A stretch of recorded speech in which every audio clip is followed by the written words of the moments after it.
My life up until that evening had been ordinary. I thought everything was fine, that I had a loving wife, a stable job, a house I was building with my own hands. Emily and I had been together for years, and I saw no reason to doubt it. She was the perfect woman for me, always supportive, always there for me. We laughed together, went through hardships, and dreamed of the future. But the day I found out what was really going on, all my confidence crumbled like a house of cards. I was ready to believe any lie to avoid facing reality. It wasn't until I said those words, which I will remember for the rest of my life, that I realized that my idea of the world no longer existed. At first, it started out like a normal day. I woke up, ate breakfast, and went to work. Emily wasn't home. She had left in the morning to meet a friend. She and I had always chatted about her day. I loved those moments when she would come back in the evenings and tell me how her day had gone. But something had changed lately. Emily was different. She stopped sharing her worries, withdrew into herself. I tried not to notice it, sure it was just fatigue or some temporary malaise. But after a few days, I began to notice other oddities. She often stayed overnight at her friend's house, coming back late, apologizing for not having time to call. I tried to figure out what was going on, and as strange as it was, a thought popped into my head. Is she cheating on me? I quickly shoved the thought away, thinking it was ridiculous. Emily is my wife. She couldn't be doing this. But as the days passed, I found it harder and harder to ignore what was obvious. When I found her phone on the table one day, my gaze accidentally fell on the screen. She hadn't noticed me walking over, and I saw several messages from some man. My heart felt like it had stopped. I stepped back, my mind going into overdrive. These messages were obvious, full of phrases that couldn't be interpreted as simple, friendly communication. I could feel the ground from under my feet, the life I believed in disappearing. I knew I had to talk to her, but fear of the truth held me back. That evening when she came home, I sat at the table trying to gather my thoughts. She came up to me, her eyes were tired, but her gaze was somehow detached. "Hi, John," she said, smiling softly. I couldn't get a word out. Everything inside me was raging. I didn't say anything because I knew that if I said anything, I wouldn't be able to go back. "What happened?" she asked, noticing that I wasn't answering. I looked at her and just asked, "Who is this guy, Emily?" She turned pale. I saw her face change immediately. She tried to look away, but I didn't let her go. "John, it's not what you think," she said, but I couldn't believe her words. I could see it in her eyes, in the way she avoided meeting my gaze. "So what are you saying?" I couldn't hide the anger that was building. "Are you cheating on me?" Emily was silent. I saw in her eyes not remorse, but rather an attempt to hide her guilt. I don't know how it happened. I was at a dead end, John. You know how hard it's been for me lately, but I can't justify what I did," she said quietly, regretfully. But her words didn't reach my heart. The silence that hung between us was deafening. I could see her trying to justify herself, but every word she said was like a knife to my heart. She didn't realize that she had already ruined everything. Everything I had built, everything I thought was immutable, was now in ruins. "You say that like it's an accident," I said, feeling the rage holding back my words. "It wasn't an accident, Emily. You did it consciously. You decided every time you were with him. You decided every time you left me." She tried to say something again, but I couldn't listen to her. I was shocked, stunned, and I didn't know what to do. My wife, my love, was a stranger to me. I stood up, feeling my fists clench. I didn't know what to do, but at that moment it hit me. "I'd kiss you, but I don't want to taste your boyfriend," I said, not realizing how deeply those words hurt. Her face went pale, and I saw her eyes fill with tears.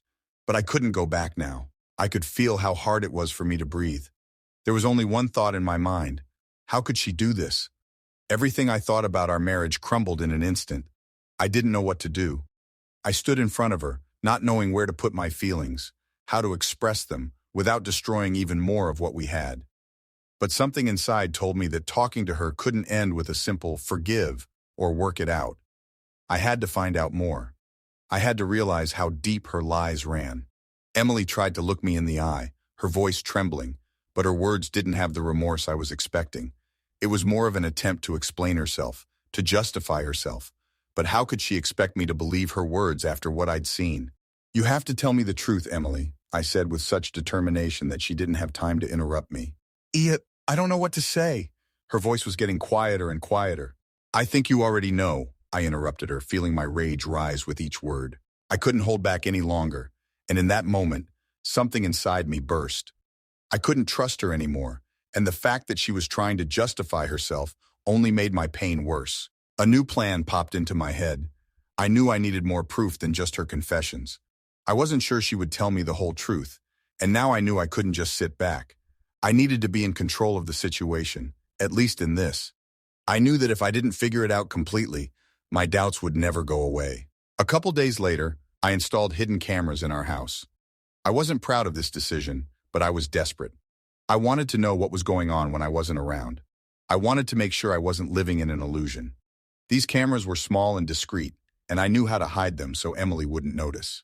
When I got home from work, I immediately checked the tapes. My hands were shaking and my heart was racing. I realized that what I was about to see would change my life forever. I scrolled through the tapes several times to understand exactly what had happened so that nothing would escape my sight. The first thing I saw was her coming home after she told me she would be at a friend's house. She arrived late at night, and the footage showed her walking into the house and heading straight for the bedroom. But I noticed her eyes were wary, like she sensed something was wrong. I kept watching, and then a couple minutes after she returned, he, the guy she was dating, walked into the frame. I knew it was him. I saw her meet him at the door, the way her eyes lit up when she saw him. My hand dropped, and I felt myself losing control. I couldn't believe it. I sat there watching her kiss him as they started walking to the bedroom. I didn't know how to react to what I was seeing. I just sat there in silence, feeling everything crumble inside of me. But that wasn't all.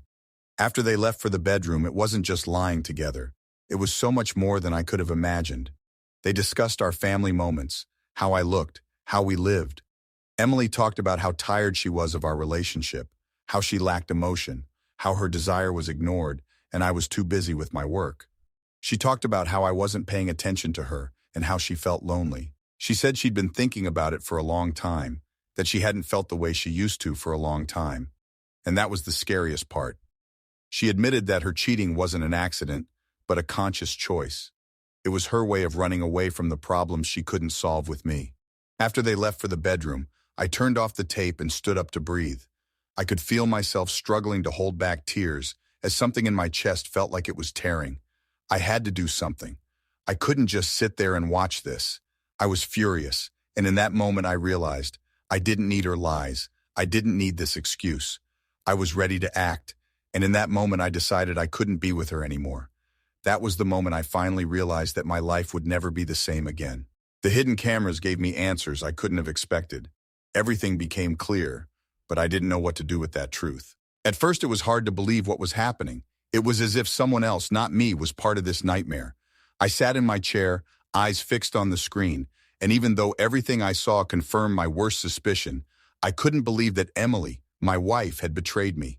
She, the one I loved, the one I shared my life with, trusted, had turned out to be a stranger to me. She started hiding something, and I, the idiot, didn't notice it right away. I remembered her kissing me in the morning before she left, smiling like she always did.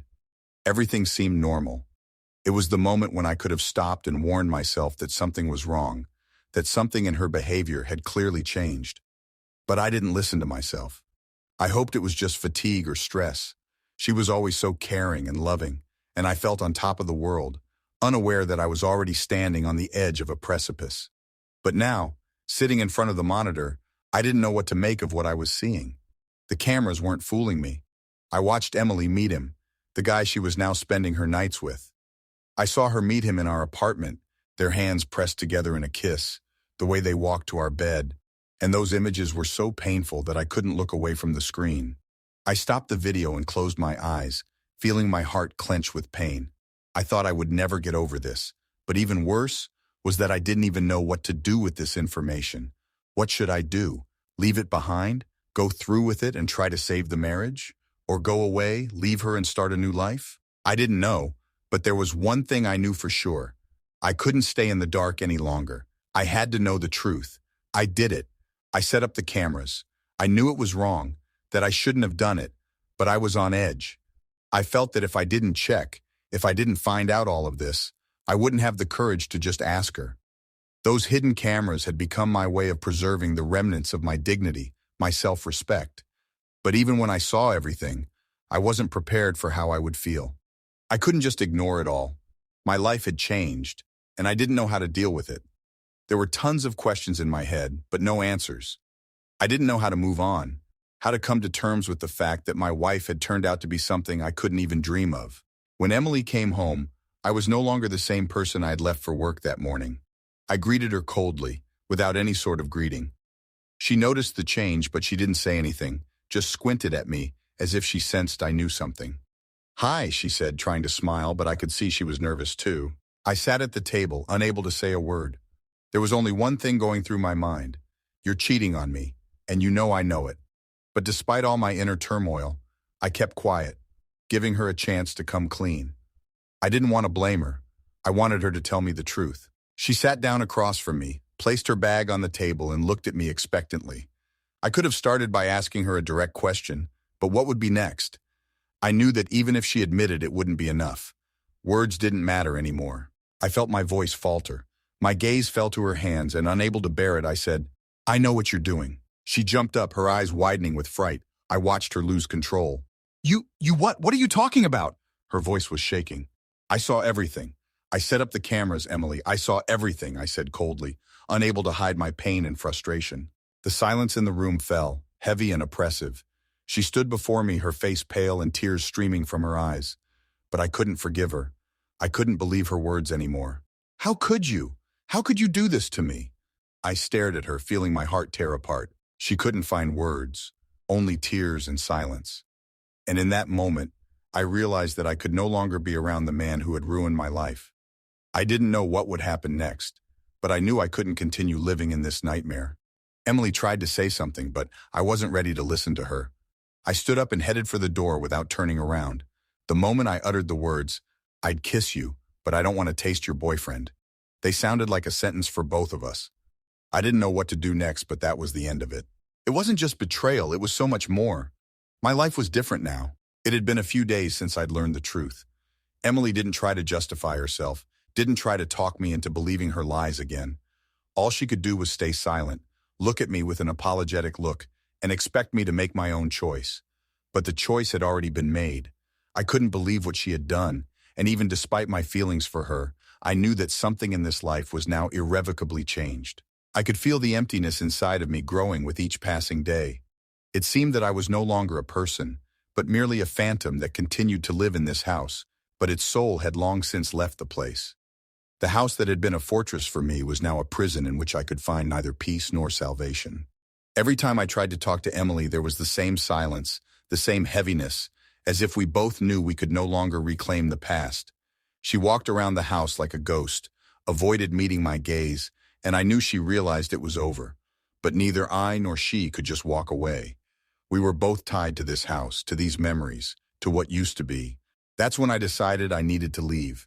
I needed to break out of this prison, to give myself a chance for a fresh start. That day I packed my things, and despite my inner doubts, I went to my brother's house. He was someone who had always supported me, but at that moment I didn't want to see anyone else. I just knew I needed to be away from her, away from what she had done to me.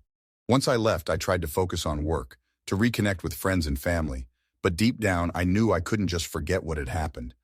Every time I closed my eyes, her figure, her face appeared in front of me. I felt her betrayal continue to tear me apart from the inside out, as if I had become a stranger to myself. Emily didn't call, didn't write. It was as if she had disappeared from my life. But I still couldn't shake the feeling that I still loved her, that this moment when I'd cut ties with her wasn't the end of me. I tried to convince myself that it was for the best, that it would be easier, but the truth was that I just didn't know how to live with this feeling of loss, this disappointment. It took a few weeks before I made up my mind to come home. I knew it wouldn't be easy, but I needed to deal with what was left of our marriage. Everything had been changed, and I didn't know what to do with it now. Emily was waiting for me at our house, but I didn't know how to approach it. When I returned, her face was grim, sitting on the couch and staring out the window as if trying to find an answer to the questions that plagued us both. She didn't know what to say, and I didn't know how to start the conversation. "You're here," she said quietly when I came in. I couldn't look at her for long. Her eyes didn't have the light in them that I had once loved. There was no longer the woman who had been by my side, the one with whom I had experienced all the joys and sorrows. She was different, and that scared me. But I decided to talk anyway. "I don't know what to do, Emily," I said, feeling every word struggle. "I don't know if this can be fixed. I don't know how I can believe in you again." She was silent, her shoulders slumped, as if she had already resigned herself to the fact that everything was ruined. But I could see some spark in her eyes, something that told me she wasn't quite ready to let me go yet. I noticed her fingers fidgeting with the ring on her hand, as if it were the only thing left from a time when things were simpler. "I understand," she said, finally looking up at me. "I can't apologize for what I did. I was selfish. I only thought of myself and what I needed. I know I ruined everything we'd built, and now I have nothing but regret." I felt her words penetrate me as they tried to find their way to my heart. But I knew it wasn't enough. Forgiving her was impossible. I could feel sorry for her, but it was too little to bring the relationship back. "Do you want me to go back?" I asked, determined to hear her out. She pressed her lips together and her eyes filled with tears. It wasn't pity for me, it was regret, fear of losing me. "I don't know, John. I don't know if I can be the woman you want by your side, but I'm willing to try. I want to change all that, but if you don't want me around, I understand." There was no confidence in her words. I knew she wasn't ready to go back to the past, but she was still trying to find her strength. I, on the other hand, didn't know if I was ready to trust her again, if I was ready to go back to this house and try to start over. All I knew was that there was a chasm between us, and that chasm seemed too deep. Emily stood up, walking over to me, and said quietly, "I'm willing to fight for us if you give me a chance." I didn't answer right away. I stood there, feeling everything inside of me turn upside down. My life wasn't the same, and I didn't know what to do next. I sat in silence, not knowing what to say. All I wanted was to feel like I could trust her again, but that was impossible. I felt my heart clench with pain as I remembered everything that had happened before. Everything that had seemed harmless, simple, and true now took on a different coloring. I remembered all her words, all her promises when she'd said she'd be there for me, and now those words seemed empty. I could no longer accept them as truth. I was broken, and I needed time to figure out what to do. "I don't know, Emily," I finally said. "I don't know if I can take back what I had. I don't know if I can ever trust you again." She looked at me with eyes that made me hurt even more. I hated to see her tears, but I knew she deserved them. I was ruined, and she was ruined. But was there any chance to fix it all again? "Please, John, I don't apologize for everything I've done because words aren't enough to atone for it. But I'm ready to start over. I'm ready to work on myself, to work with you, if you give me a chance." She moved closer, but I couldn't let myself hold her again. I couldn't lose control again and let myself believe that we could be happy. It would be too cruel, both for her and for me. I stood there trying to collect my thoughts. I tried to feel what I really needed. My heart was torn, and I knew I couldn't go on living with that burden. But I also knew I couldn't just cut Emily out of my life. I didn't know how to proceed, but I couldn't leave without trying. "I'm not promising it's going to be easy, and I'm not promising that I can forgive you right away," I said, feeling my voice shake with emotion. "But I'm willing to try. I have to do this. I can't just leave everything behind." Emily couldn't hold back her tears. She tilted her head and began to cry. I stood there looking at her and realized that this decision would change our lives forever. We both know that going back in time is impossible, but maybe I could find the strength to believe in the future. We sat across from each other in silence. I felt a small spark of hope arise inside me. Maybe this was the last chance for both of us. Maybe I could trust again, and maybe she could show me that she deserved forgiveness. But time will tell. Nothing could bring back everything that had been broken, and I knew that from this point on, our path would be long and thorny, but I was willing to fight if she was willing too. "I promise I'll work on myself, John," she said, still crying. "I want to be your wife. I want your trust back. But if you decide it's impossible, I'll understand." I nodded silently. She didn't tell me what to do. She just left me with a choice. And that was the hardest part, figuring out what I needed. There was no easy way, no clear answer. It was up to the two of us. I got up and walked over to her. I didn't hug her. I didn't know what was right. But I put my hand on her shoulder and I said, "You will fight. I will fight. We'll both fight if it's worth it." She looked up at me, and I saw something in her eyes, something firm and determined. It was the beginning of something new, but I didn't know what would happen next. We didn't start from scratch right away, but we began to find a way. Every step was painful. Every conversation was difficult. I realized that life wasn't going to go back to the way it was, that our love wouldn't be the same. But we were both ready to fight for the future. We didn't know what lay ahead, but we decided that we would give each other a chance. And from that moment on, I realized that there are no easy decisions in life. There are only choices. And what I chose was the decision that determined my future. It wasn't forgiveness. It was the beginning of a journey where I might someday be able to believe in love again. But to do that, I had to go through pain and face the fact that not everything in life can be fixed. It had been a few months since I made the decision to stay and try to start fresh. Things weren't the same as they were before. Life continued to move forward, but it wasn't the same anymore. Every day brought new challenges, new trials. Emily and I were like two people standing on different sides of a river, only slowly and carefully trying to reach each other through those rough waters. The pain I felt when I discovered her cheating didn't go away, but it became a little less tangible with each passing day. We learned to live with it, and maybe that was the only thing we could do. We went to sessions with a marriage counselor and tried to communicate openly, honestly. Emily talked about her feelings, about what led her to that decision. She didn't look for excuses, just explained that her behavior was the result of her own problems, insecurities, and desire for validation of her worth. I listened to her, and sometimes I thought I understood her. Sometimes I was sure it was all just the result of her weakness and mistake. But at some point I began to wonder, what if it wasn't just a mistake, but something deeper than I realized? Emily was trying to be the best. She was trying to prove to me that she could be the woman I'd always loved. She was willing to change her habits, to work on herself.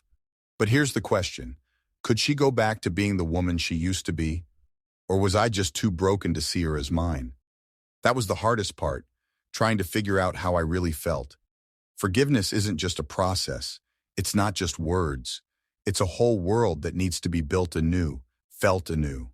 We continued to live in the same house, but it was more like two parallel worlds than a real relationship. We could no longer be the people we were before. Every conversation we had was careful, as if we were trying not to hurt each other. I kept asking myself the question, if I could forgive her, if I could trust her again. But I knew that I could only answer that question after a while. Emily started to take initiative more and more often. She tried to be attentive, caring, often making dinners, writing me little notes apologizing, sometimes with jokes, trying to bring back the ease we once had between us. But I knew that couldn't be the solution. We couldn't go back to the past. We could only move forward.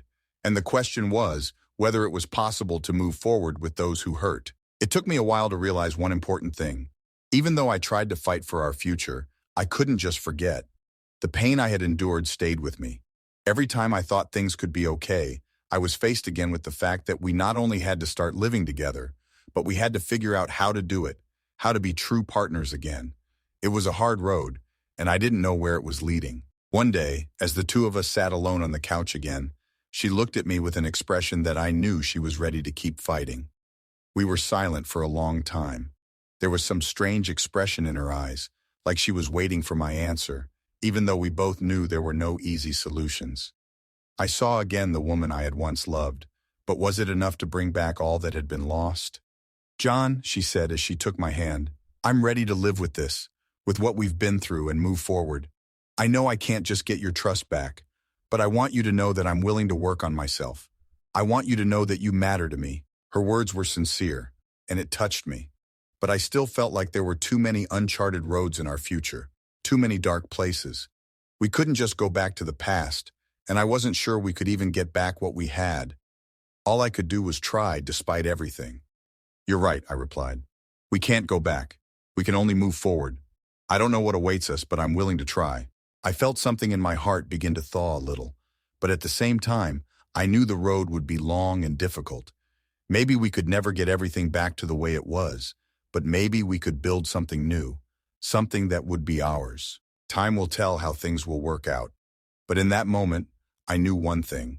Despite the pain, despite the disappointments, I was ready to try again. We were both ready. Forgiveness wasn't instantaneous. It was a process that took time, understanding, and work on both sides. We kept fighting, kept finding ways, and maybe someday I would be able to trust again, and Emily would once again be the person I once knew. But it took time and patience. Every day it became more and more obvious that returning to the old trust was something out of reach. It wasn't a mistake that could be easily fixed. Although we were both working on ourselves, our lives as a couple were already different. Nothing could bring back the ease I used to have with relationships. It was all about what had happened. Everything I felt was colored by this fear and pain that she would betray me again. A lot of time passed, and I became more and more doubtful that I could be with her. We tried, but I didn't feel the comfort I used to. Emily was really trying. She was willing to work on herself, to show me that she had changed. But I couldn't shake the feeling that I wasn't the same person I was before. Sometimes I felt like I'd lost not only my trust in her, but something important about myself. The hardest part was that she couldn't understand how hard it was for me to go through all of this. She told me she loved me, that she wanted to be there for me, but it was unbearably hard for me to look at her knowing she was with someone else. It was like a wound that wouldn't heal, spreading more and more across my heart, filling me with doubts and questions I couldn't find answers to. One late evening as we sat in our living room, I realized I couldn't go on like this any longer. We tried to work on the relationship, tried to build something again, but I couldn't shake the feeling that I wasn't ready to forgive her. I felt lost, tired, and frustrated. "Emily," I said, looking into her eyes, "I can't go on like this. I can't go on being with you knowing that you cheated on me. I've tried, I really have, but I can't get rid of this feeling that I don't trust you. I can't live with that." She looked shocked, but didn't try to make excuses. Just remained silent, giving me time to say everything I was feeling. We both knew this moment was inevitable, but I didn't think it would come so soon. We'd been through so much together, but this pain, this fear, everything that was happening couldn't be forgotten. "I understand," she said finally. "I'm not making excuses for myself, and I know you won't be able to forgive me anymore. I can feel it. I don't know how we got here, but I will always regret hurting you." I stood up and walked over to the window, feeling some strange sense of relief come over me. It wasn't happiness. It was just a release from the pain. I didn't know what to do next, but I knew I couldn't stay in this relationship that was no longer what it was. "I can't go on, Emily, I can't. And I think you realize that too." She stood up silently and walked over to me. There was pain in her eyes, but also understanding. We both knew it was over, but we couldn't find the words to admit it. I didn't want to look at her anymore because I knew that this part of my life had to be finished. And while that decision was destroying me from the inside out, I also knew it was the right move. We both had to go our separate ways.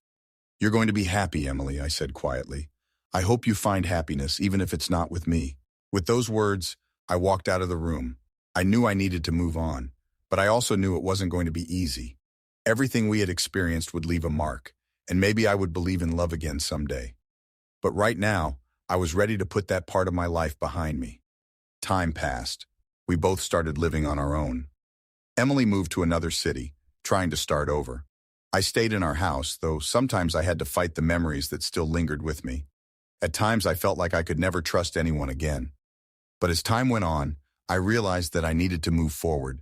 I started meeting people again, trying to understand again what it means to be happy.